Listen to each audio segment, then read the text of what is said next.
One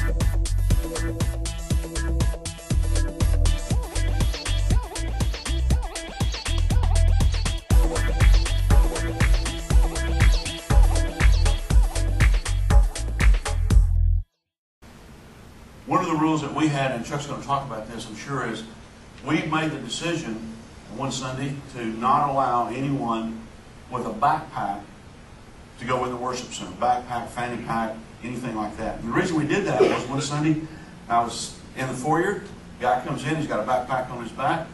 Just didn't seem right. And one of the things I want to tell you this morning that's really important is this. Don't disregard those holy hunches, better known as the Holy Spirit. When He tells you something isn't right, trust me, it's not right. You say, well, I'm just being paranoid or whatever. No, you don't have room for that when you're working security in a group like we're talking about. The Holy Spirit just nudged me and said, boy, there's something not right with that backpack. So I stepped in the worship center behind him, and as I stepped in, he broke and went down the aisle. I caught up with him about 10 steps and stopped him. I said, what are you doing? He said, I'm going down to talk to my friend here about where we're going to lunch. And I said, well, you can't do that. You can't do that while Ed's speaking. I need you to come with me. He broke away from me and ran. I caught up with him about that cross aisle I was talking about a while ago. I grabbed him, I spun him around, I took him to the back, and the officers met me there. I wondered where they'd been and what they'd been doing. But we took him outside. We opened the backpack, and when they reached down in and pulled out, I saw the laser dot come up the side of the bag and go on the wall. He had a 9mm laser sighting device loaded, activated in that backpack. So we decided, okay, we're not going to let anybody in the big room with a backpack, fanny pack, briefcase, anything like that. Well, at Fellowship Church, if you park in the far north 40, it can be a pretty good walk.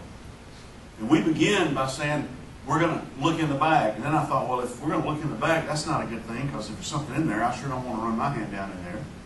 So then we said, well, we'll just make them leave their bags out in the 40. And then I got thinking, well, that's where I hang out doing the services. I don't want them out there either. So we decided that the only logical thing to do was to make them take them back to their car. Well, you can really get some people upset if it's pouring down raining or if it's hot in Texas weather. So we decided that the first line of that had to be our parkers. So we trained our parkers that when someone got out of the car with a backpack or a briefcase, right there they told them they're not going to allow you to go in the worship room with that backpack. Now, the guy at the worship room door is counting on that parker to do his job.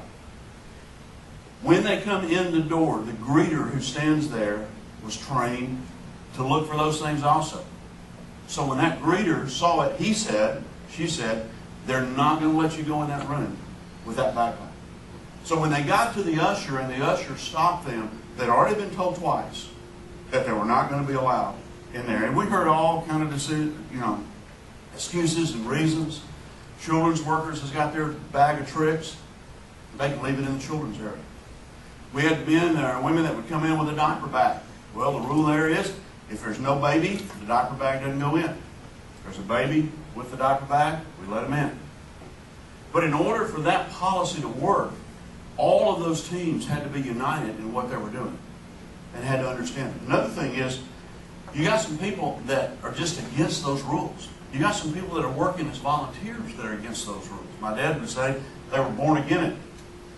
They weren't born again. He was born again it. Whatever it was, they were against it. Well, you know what? If you're going to have the rules, you've got to be consistent. You've got to educate your people. You've got to tell them beforehand. You've got to tell them the rules are going to be changed. And then you've got to enforce it. And there's some people that just aren't going to be happy, and you're going to lose some people when you do that. But let me tell you something. If you don't have those policies in place now, you're losing people already.